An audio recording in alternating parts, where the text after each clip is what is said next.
आप लोगों ने सैयद जलाल अशरफ को देखा है?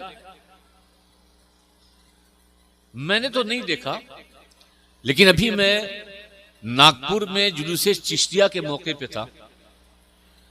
तो जुलूसे चिश्तिया में गाजी मिल्लत सैयद मोहम्मद हाशिम मियां साहब थे। तो हम लोग बैठे हुए थे और उस वक्त अलजामतुल अमजदिया रिजविया के हजरत मुफ्ती आजम महाराज मुफ्ती मुश्तबा शरीफ साहब भी बैठे हुए थे। तो आपने कहा कि एक है अक्लमंद और एक है पागल। मैंने अपनी जिंदगी में यही सीखा कि अक्लमंदों से दूर रहो और पागलों के करीब रहो।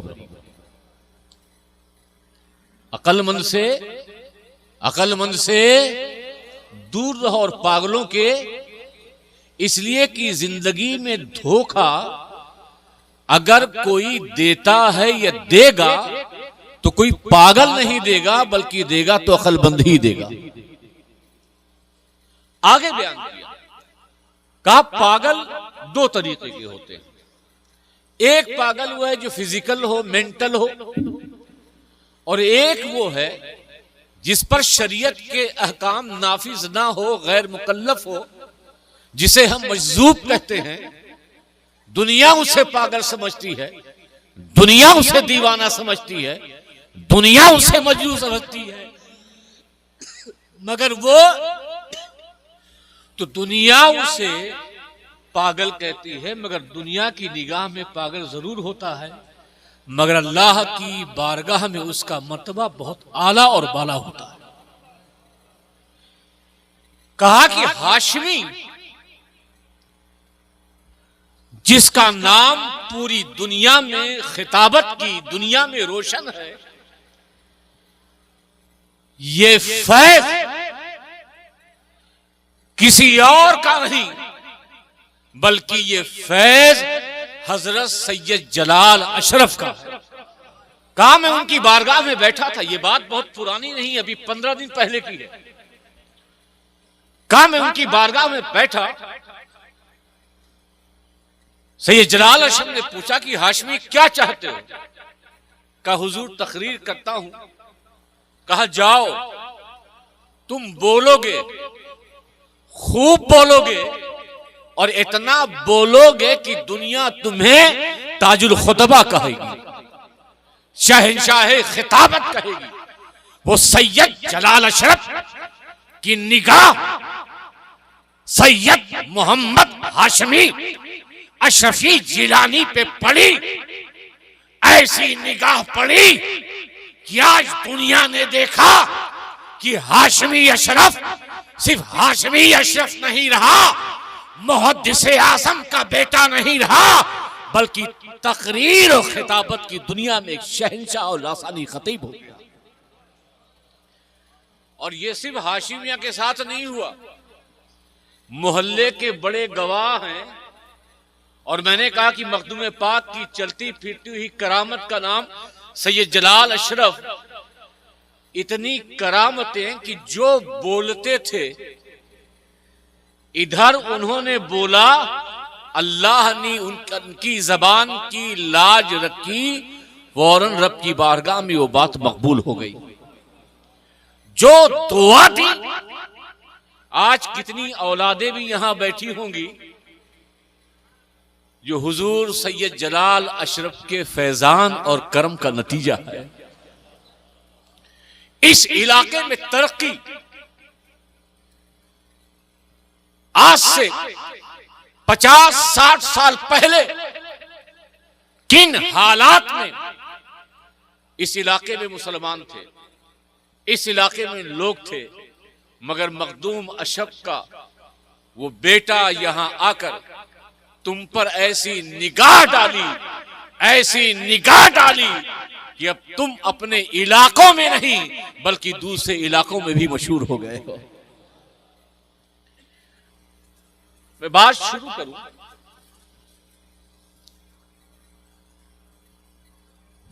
रूह कब्ज करने वाले फरिश्ते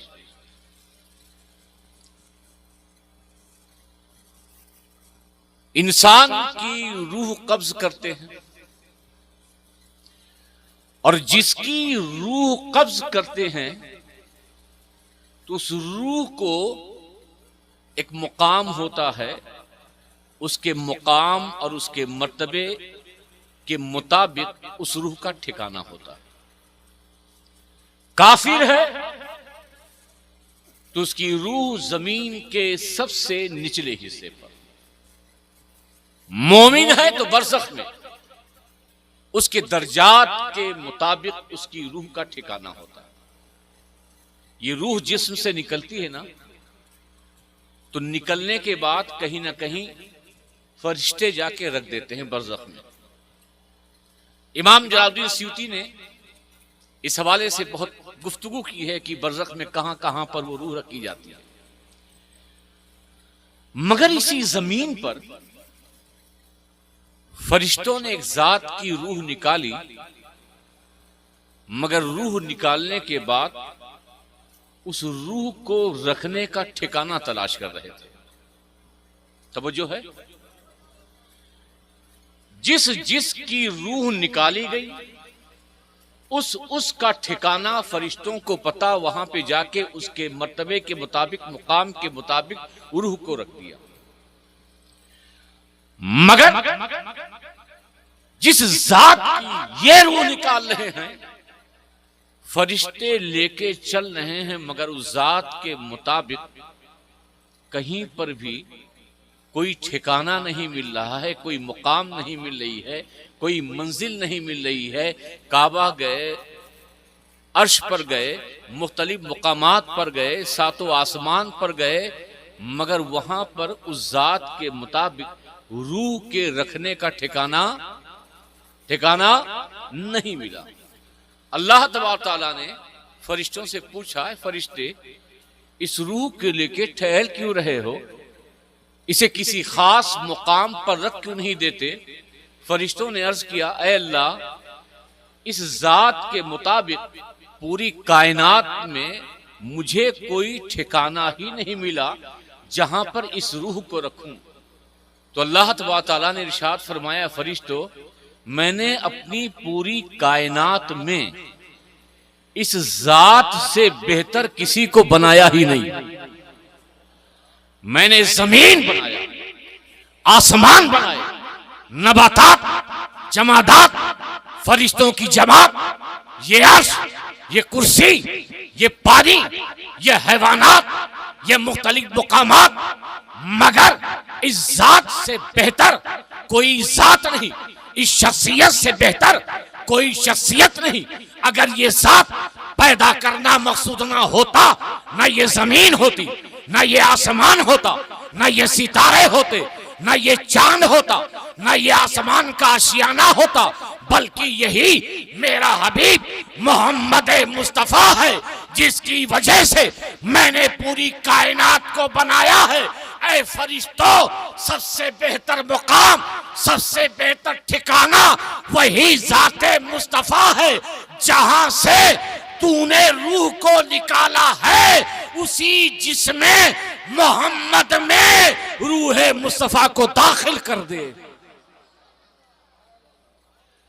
हर रूह का कोई ना कोई ठिकाना, हर रूह की कोई ना कोई मंजिल, हर रूह का कोई ना कोई जगह, मगर जात मुस्तफा की वो कि रूह आपके बदने मुबारक से निकली, मगर कहीं और न तो लौह पे, न कलम, न अर्श, न कुर्सी, न काबा, न सातों आसमान, बल्कि उस रूह को जिसने मुस्तफा में दाखिल कर दिया।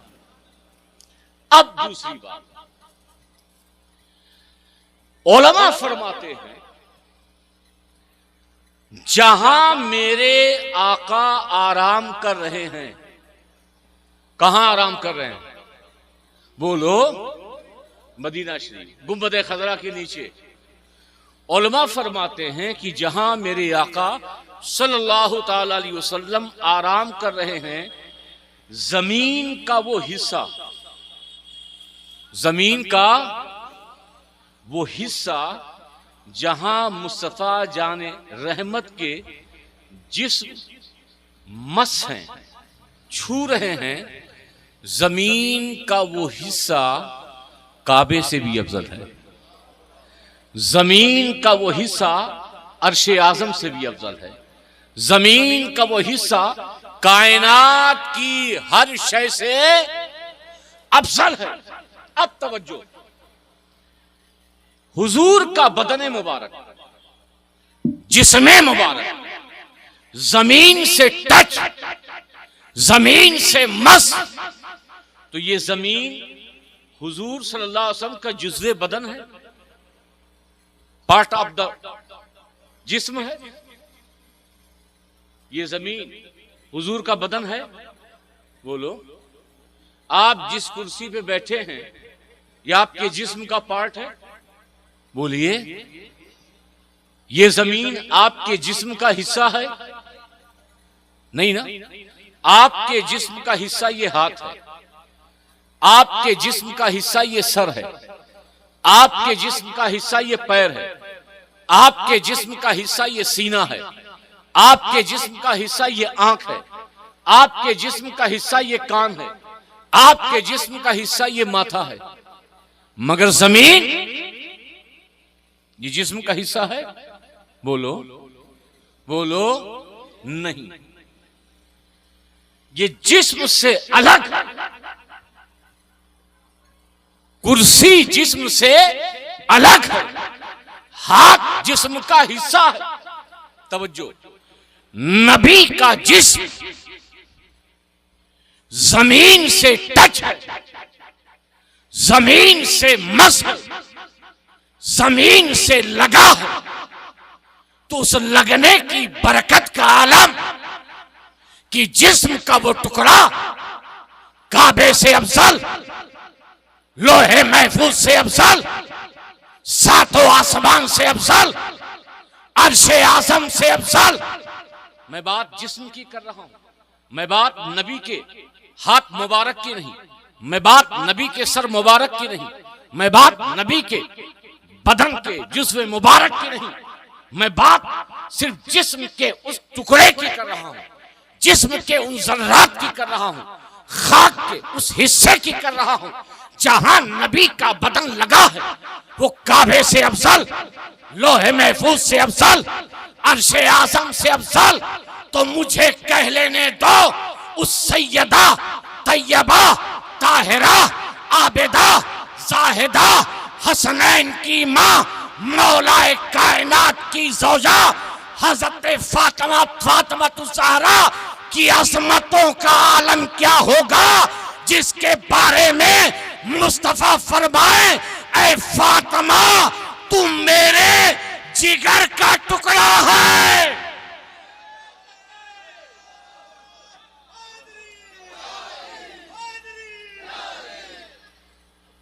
समझ गए? जिस जमीन से टच हो जाए, काबे से अफजल। लेकिन इस अफजलियत का माना कोई कहीं और ना ले जाएगा।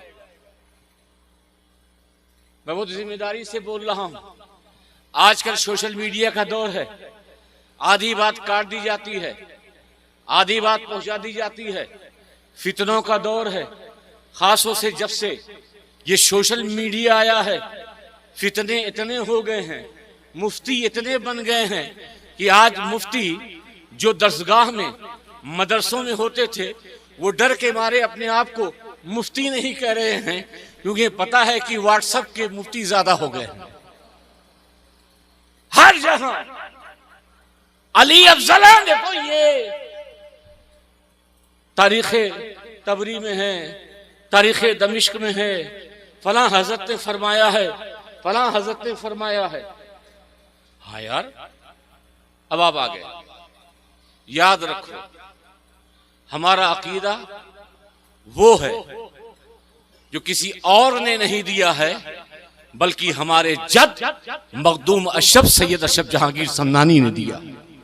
और सिर्फ मखदूम पाक नहीं, बल्कि एक तसलसल है। चाहे मखदूम पाक हो, चाहे महबूब इलाही हो, चाहे ख्वाजा अजमेरी हो, चाहे चाहे नक्शबंद हो, चाहे आकाए सोहरवर्द हो, चाहे गौसे आजम हो, चाहे इमाम हसन हो, चाहे इमाम हुसैन हो, चाहे अहले बैते तहार हो, चाहे औलिया कराम की जमात हो, जिन्होंने हमें अकीदा दिया है और वो अकीदे सही ये है कि अफजलियत के बाब में नबियों के बाद अगर किसी का मुकाम है तो हजरत अबू बकर सिद्दीक रज़ियल्लाहु ताला अन्हु का। अब बुलंद आवाज से नहीं बोलोगे सुभान अल्लाह, और बुलंद आवाज से बोलो सुभान अल्लाह। इसलिए कि जब नबी को सिद्दीक प्यारे, अली को सिद्दीक प्यारे, और ऐसे प्यारे कि जो खलीफा वक्त का, जो वक्त का खलीफा है, मस्जिद से बाहर आ रहा। खलीफा समझते हो? इलाके का प्रधान नहीं, खलीफतुल मुस्लिमीन है, अमीरुल मोमिनीन है, पूरी बागडोर उसके हाथ में है। इमाम हसन मुश्तबा मैदान में खेल रहे हैं, मिट्टी है, गर्दो गुबार है। कोई अगर बड़ा आदमी होगा तो अपने कपड़े की तरफ देखेगा, कोई बड़ा आदमी होगा तो अपनी इज्जत देखेगा, कोई बड़ा आदमी होगा तो अपनी शान देखेगा। मगर हजरत सिद्दीक अकबर नमाज से बाहर आते हैं, हजरत इमाम हसन मुश्तबा को अपने कांधे पे सवार कर लेते हैं, सवारी फरमाते हैं और कहते हैं अली, ये हसन तुमसे नहीं मिले, ये हसन तुमसे मुशाहबत नहीं रखते, बल्कि इनकी मुशाहबत तो इनके नाना जान से है। याद रखो, मौजूदा दौर के फितनों से दूर रहो, अली अली करो, हैदर हैदर करो, अहले बैत को याद करो, अहले बैत की अजमतों, अहले बैत की रिफतों को डंके की चोट पर बयान करो। लेकिन तुम्हारी जबान से जो 1,24,000 सहाबा कराम की जमात है, उनके ताल्लुक से कोई बेअदबी, उनके ताल्लुक से कोई गुस्ताखी, उनकी शान में कोई ऐसा जुमला ना निकले जिससे सहाबी की अजमत तार हो। समझ गए? समझे कि नहीं? हम अली अली करते हैं, मगर अल्हम्दुलिल्लाह नबी ने हमें उसूल दिया। खानदान नबूवत ये खून रसूल का फैजान है। इमाम हसन इमाम हुसैन ने नबी का खून, किसका खून है? नबी का खून। तभी तो ताजीम करते हो, तभी तो इज्जत करते हो, तभी तो हाथ पैर चूमते हो, तभी तो उनको अपने सर पे बैठाते हो। निस्बत नबी की है, निस्बत नबी की है। नबी से पानी लग जाए, वो पानी कौसरो सलसबील से अफसल, नबी से कोई शय छू जाए तो दुनिया की तमाम अशिया में सबसे वो बेहतर। तो जहां अहले बैत खूने रसूल का नाम है, वहीं साहबे कराम नजरे मुस्तफा का नाम है। और हम अहले सुन्नत न खूने रसूल को छोड़ेंगे और ना ही नजरे रसूल को छोड़ेंगे।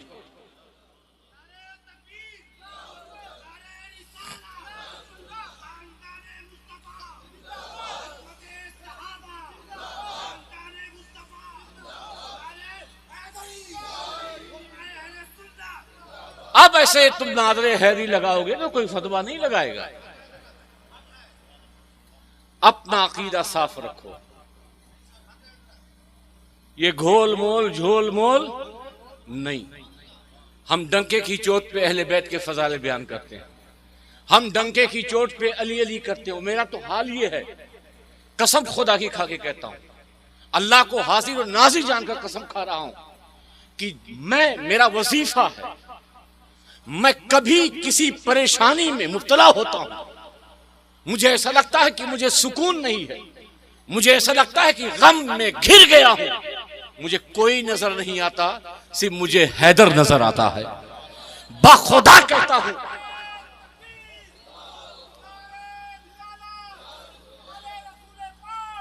बखुदा कहता हूं, जैसे ही अली को पुकारता हूं, जैसे ही या हैदर की सदा लगाता हूं, जैसे ही हसनैन के बाबा को बुलाता हूं, अरे इधर बुलाता मैं हूं, नजर से मौला अली का फैजान आ जाता है।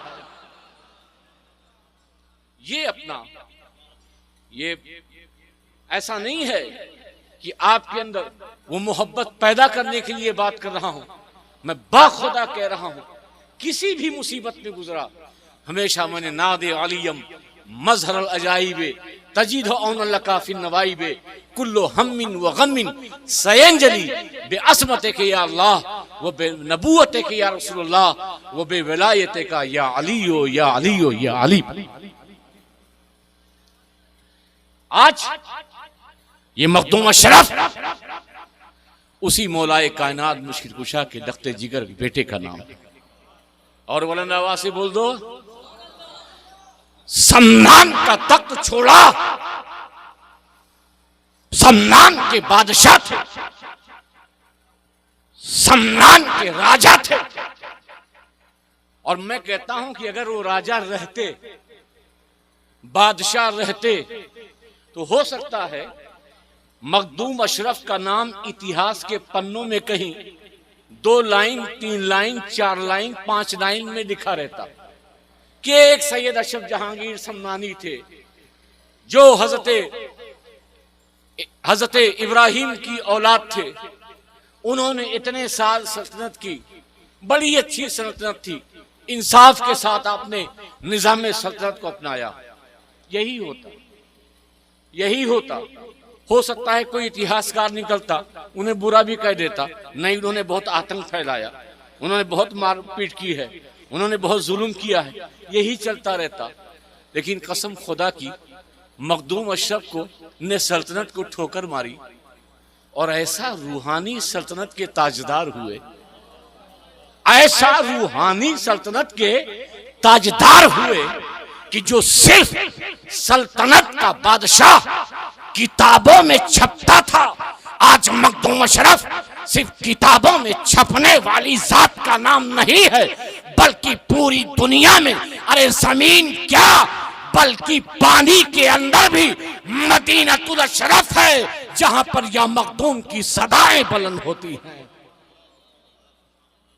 वो मखदूम अशरफ जहांगीर सम्मानी जो मौला अली के लाडले, हजरत इमाम हुसैन के दुलारे, हिंदुस्तान की सरजमीन पर आए और आने के बाद क्या उनकी करामत, जब बनारस की सरजमीन पर पहुंचे थे ना, तो कुछ लोग आए, आने के बाद कहा कि आए क्या, बल्कि जहां पहुंचे तो वहां पर कुछ लोग इबादत कर रहे थे। तो आपने पूछा ये कुछ बोलती है, ये कुछ बोलता है? कहा साहब आप कैसी बात कर रहे हैं, ये न बोलती है न बोलता है, ये सिर्फ सुनता है।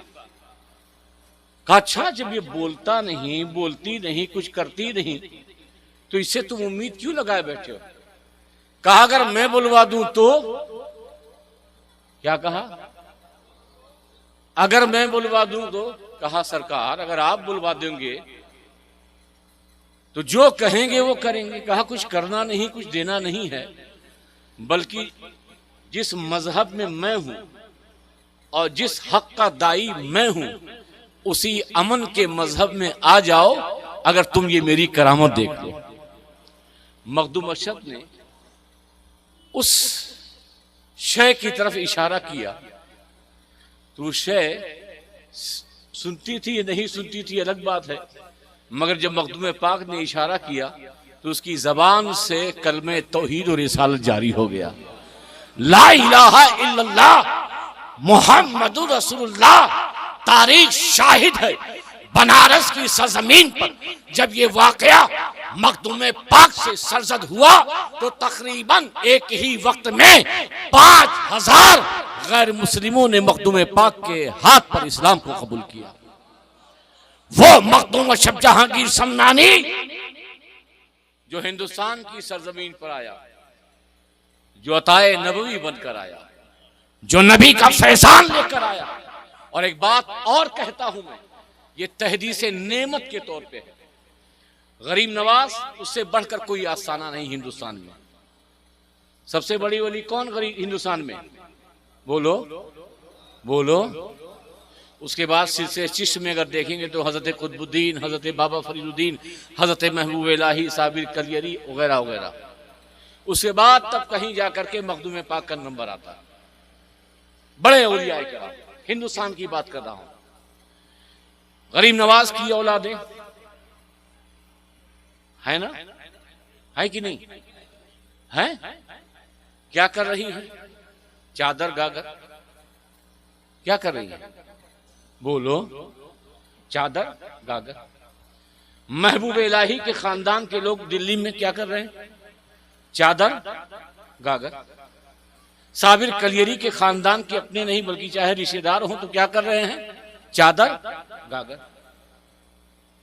अजीम से अजीम तर खानका हिंदुस्तान की तुम देख लो, जिनकी अपनी सुलभी औलाद है, मगर उन्होंने भी उतना अपने बेटों को नहीं नवाजा जितना मखदूम शब जहांगीर सम्मानी ने अपने भांजे अब्दुल रज़्ज़ाक नूरुल ऐन की औलाद को नवाजा।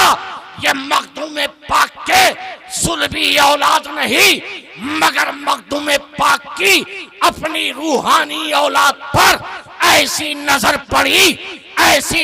पड़ी कि छौछा ये खादिमों का नाम नहीं बल्कि किछोछा खादिमाने इस्लाम का नाम है, खादिमाने मसलके अहले सुन्नत का नाम है। किछोछा जहां पे सिर्फ बाबा नहीं मिलेंगे, मजलूम नहीं मिलेंगे, बल्कि तुम्हें उसी किछोछे में शेखुल इस्लाम मिलेगा, उसी किछोछे में तुम्हें गाज़ी मिल्लत मिलेगा, उसी किछोछे में तुम्हें मुहद्दिस आज़म मिलेगा, उसी किछोछे में तुम्हें सरकारे कला की ज़ाते पाक मिला करेगी।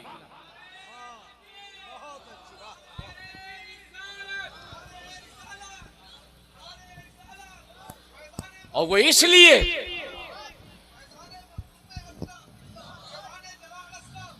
हजरत मखदूम पाक ने एक बार हजरत अब्दुल रज़्ज़ाक नूरुल ऐन से फरमाया, ए अब्दुल रज़्ज़ाक, मैंने तुम पर अपना सर कुर्बान कर दिया। क्या कहा? मखदूम पाक कह रहे हैं, अपने जानशीन से कह रहे हैं कि मैंने तुझ पर अपने सर को कुर्बान किया, और सिर्फ सर को ही नहीं, मैंने तुझ पर अपने सिर को भी कुर्बान किया। यानी जो रूहानियत, जो विलायत और सर से मुराद जो बुलंदी, जो अजमत मुझे मिली है, ए अब्दुल रज़्ज़ाक नूरुल ऐन, वो बुलंदी भी तुझे मिलेगी, वो तुझे ताजवरी भी मिलेगी, वो तुझे रूहानियत भी मिलेगी, वो तुझे विलायत भी मिलेगी। यही वजह है कि मखदूम अशब के शहजादे, ये नूरुल ऐन के बेटे, मखदूम अशब की रूहानी औलाद, ये किछोछे तक महदूद नहीं। चाहे शाह हसन हो, चाहे शाह हुसैन हो, चाहे शाह अहमद हो, चाहे और दूसरी शाखें हो, ये जहां पर भी रही, ऐसा लगता था कि बैठे तो जाइश में हैं, बैठे तो बसखारी में हैं, बैठे तो बस्ती में है, मगर इन पर मखदूमी अनवार और तजल्लियात बरस रहे हैं। ये मखदूम पाक की करामत हो। मैं बताऊं, ये कोई ढकी छुपी बात नहीं है, ये खिताबत नहीं है। मेरे पास कुछ नहीं, पढ़ा लिखा 11 साल मदरसे में, लेकिन मखदूम पाक का एक कौल मेरे जहन में इतना नक्श हो, मेरे ही जहन में नहीं, ये बिरादर अकबर मिराज मियाँ हो, नियाज मियाँ हो, ये सारे खानदानी शहजादे हों, एक कौल ऐसा जिसने हिम्मत पैदा की, जिसने ताकत पैदा की, जिसने जिस्म के अंदर तवानाई दी। हजरत मखदूम पाक फरमाते हैं, ऐ लोगो, मेरी ये औलाद जहां भी जाती है, मेरी ये औलाद उसे तन्हा मत समझना। मेरी औलाद जहां भी जाती है उसे सिर्फ मेराज अशरफ मत समझना, उसे सिर्फ नियाज अशरफ मत समझना, उसे सिर्फ जलाल अशरफ मत समझना। वो जहां भी जाएंगे वहां वहां उनके साथ मखदूम अशरफ भी रहेगा। और ये किसी भी खानदान, इस खानदान के किसी भी फर्द से पूछो कि जब तुम बाहर लेते हो, जाते हो, तो अपने आप पर तुम्हें भरोसा होता है या कुछ और पे भरोसा होता है? सब यही कहते हैं कि मेरे पास कुछ नहीं है, बस इधर मखदूम पाक खड़े हुए हैं, वो नजरे करम फरमा देंगे तो तुम्हारा काम हो जाएगा। याद रखिएगा, मखदूम पाक ने ऐसी रूहानी तरबियत फरमाई। और एक और बात मखदूम पाक ने फरमाई, कहा कि मैंने अल्लाह की हर नेमतों का शुक्रिया अदा कर दिया जितना मुझसे हो सका। जो अल्लाह ने नेमतें दी, जैसे अभी मुफ्ती साहब किबला बयान फरमा रहे थे कि अल्लाह की नेमतों जो अल्लाह ने दी उसका शुक्रिया अदा किया, मैंने अदा कर दिया। मगर मैं दो नेमतों का मुझ पर इतना बड़ा एहसान है कि मैं दुनिया में अपने रब की बारगाह में उसका शुक्रिया अदा नहीं कर पाया। एक जात, दो जौहर है, दो गौहर है। एक गौहर का नाम अब्दुल रज़ाक दुर्रैन है और दूसरे मेरे खलीफा हजरत कबीर अब्बासी है। ये अल्लाह ने, आप देखिए कि सिर्फ औलाद नहीं, ये भी बता दूं, अब्दुल रज़ाक तो सादात में से है, अब्दुल रज़ाक तो आपके भांजे हैं, अब्दुल रज़ाक तो आपकी रूहानी औलाद हैं, मगर हजरत अब्बास कबीर ये आपके खलीफा हैं, ये गैर सादात है। मगर मखदूम पाक ने ऐसा नवाजा और इतनी कुर्बत थी, इतनी मोहब्बत थी, कहा इनका एहसान मैं मैदान क़यामत में अपने रब की बारगाह में चुकाऊंगा। वो अब्दुल रज़ाक नूरुल ऐन, जिनका फैजान, जो मखदूमी फैजान बनकर कभी हसन अशरफ, कभी हुसैन अशरफ, कभी अहमद अशरफ, कभी फरीद अशरफ, कभी शाह शमसुद्दीन में ऐसा चमका कि आज पूरी दुनिया मखदूम अशरफ का नारा लगाने पर मजबूर। ये मखदूम पाक, आप खुशकिस्मत हैं कि आपके इलाके में उनकी आल मिली है, उनका शहजादा मिला है। लेकिन इस खुशकिस्मती के साथ साथ एक बात जो हमेशा याद ये रखें कि पीर का सिर्फ हाथ पैर मत चूमो, पीर से कुछ तरबियत भी हासिल करो, उसकी हिदायतों पर भी गौर करो। पीर नमाजी है तो नमाज पढ़ोगे, पीर रोजेदार है तो रोजा रखोगे, पीर सच बोलता है, अब मुरीद हो गए। आजकल के मुरीद तो ऐसे हैं, कारोबार नहीं चल रहा है, मिराज मियां से मुरीद हो जाओ। औलाद नहीं हो रही है, नियाज मियां से मुरीद हो जाओ। बीवी बार बार भाग रही है, हजरत के पास चलो मुरीद हो जाओ। इसलिए पीरी मुरीदी इस्लाम में नहीं थी। पीरी मुरीदी ये रुश्दो हिदायत का नाम है, ये इस्लाम की तबलीग का नाम है। जब तुम किसी रूहानी रिश्ते में आ गए तो सबसे पहले अपने पीर का अकीदा देखो और अपना अकीदा देखो। अगर तुम्हारा अकीदा कमजोर है तो अपने पीर के अकीदे के मुताबिक अपने अकीदे को मजबूत करो। उस पीरी मुरीदी का मतलब यह है, अगर तुम बेअमल हो, अगर तुम बदअमल हो, अगर तुम बुरे काम करते हो, मगर आज तुम अशरफी हो गए हो, कादरी हो गए हो, नक्शबंदी हो गए हो, सोहरवर्दी हो गए हो, गोया कि अब तुम्हें एक जिम्मेदारी ये हो गई है, अब जो तुम बुरे काम कर रहे थे, इस बंधन में बंधने के बाद अब तुम मुकम्मल तौर पे शरीयत के पाबंद हो जाओ। मगर आज की पीरी मुरीदी कहां ऐसी है? ऐसी है? बोलो, नहीं है। तभी तो फैज नहीं मिलता। पीर तो फैज मिल जाता है किसी ना किसी तरीके से, दादा परदादा से, मगर मुरीद के लिए जरूरी है कि अकीदे का कनेक्शन सही हो। कौन सा कनेक्शन? कौन सा? अकीदे का। पीर टनाटन सुन्नी है तो मुरीद भी टनाटन, बोलो टनाटन। पीर बद अकीदों से लड़ाई लड़ता है तो मुरीद भी जो बातिल अकीदे हैं उनसे लड़ता रहे। पीर हक बोल रहा है तो मुरीद की जबान पर भी हक होना चाहिए। पीर सच्चाई के साथ जिंदगी गुजार रहा है तो मुरीद होने के बाद भी, हाँ कुछ लोग बड़े सच्चे होते हैं, जैसे जब पीर साहब जाते हैं, भैया मुरीद ना ही अभी नहीं बन गए। अरे काहे नहीं, अभी 18 साल 20 साल उम्र होगी हो जाए। अरे ना ही, बहुत गुनाह ना होता अभी थोड़ी हो गए।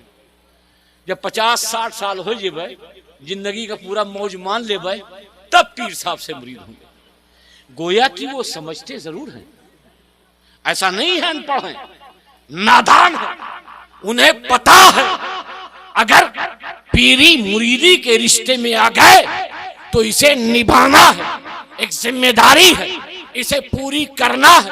अरे तुमसे वो जाहिल बेहतर है जो मुरीद इस बुनियाद पे नहीं हो रहा है कि मुरीद होंगे तो उनकी इत्तिबा करना है, उनके कहे हुए पे जिंदगी गुजारना है। अब अगर तुम मुरीद हो गए हो तो तुम्हारा काम क्या है? क्या काम है? पीर की हिदायतों के मुताबिक जिंदगी गुजारना है। अब पीर को भी देखो, ये नहीं कि हर पीर को देखो कि वो सबसे पहले कि उसका अकीदा दुरुस्त है या नहीं। ऐसा तो नहीं कि वो इमाम बाड़े में जा रहा हो, राबजियों से मिल रहा हो, ऐसा तो नहीं कि वो बदअकीदों से मिल रहा हो, ऐसा तो नहीं कि वो अकीदे अहले सुन्नत में कुछ ऐसा खल्त मर्द कर रहा हो कि जिससे पीरी भी चल रही है, मुरीदी भी चल रही है, और पीर साहब तो गुमराह हैं और मुरीद साहब भी गुमराह हो रहे हैं।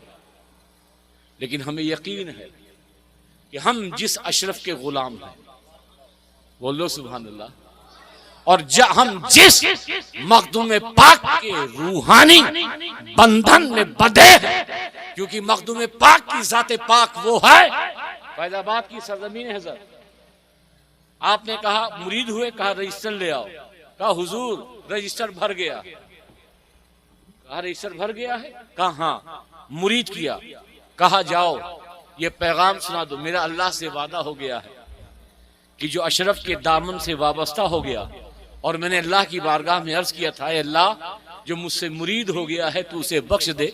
अल्लाह ने अशरफ जहांगीर की इस वादे को पूरा फरमा दिया। ये कब होगा? जब तुम मखदूम अशरफ के अकीदे पे कायम और दायम रहो। मखदूमी फैजान उसी वक्त उनके शहजादों को भी मिलेगा, उनके मुरीदों को भी मिलेगा, उनके चाहने वालों को भी मिलेगा। जो मखदूम पाक का अकीदा है वो मुरीदों में भी रहे, वो शहजादों में भी रहे, वो रूहानी बेटों में भी रहे। समझ गए? समझ गए? आपने देखा होगा कि मुफ्ती साहब को मैंने यहां बैठाया, जबरदस्ती बैठाया, सोचा नहीं होगा, मेरी दोस्ती बहुत नहीं है, सिर्फ सैयद का ही मुकाम नहीं है ये बताने के लिए, खून रसूल की बुनियाद पर उसकी अज़मत जरूर है, मगर जो उलमाए दीन हैं वो नबियों के वारिस होते हैं। बोलो, इस वरासत की बुनियाद, नियाबत की बुनियाद पर, जैसे खून रसूल की बुनियाद पर सादात की ताज़ीम वाजिब है, ऐसी ही नियाबत रसूल की बुनियाद पर उलमाए हक की ताज़ीम वाजिब है। इसलिए प्यार से रहो, मोहब्बत से रहो, इख्तिलाफ से दूर रहो, और व्हाट्सएप फेसबुक की दुनिया में गुमराह मत बनो, बल्कि हर उस शख्स की बात मानो जो अकीदे अहले सुन्नत की बात करता हो। अगर आलमगीर अशरफ भी तुम्हें कभी मिले अकीदे अहले सुन्नत के खिलाफ बात करते हुए, तो ये मत देखना ये मखदूम पाक की रूहानी औलाद है, बल्कि कहना कि हजरत आपको उसी वक्त मानेंगे जब आप अकीदे अहले सुन्नत पे गामजन रहेंगे। उमा अलैना इल्ला बलाग। अस्सलाम वालेकुम।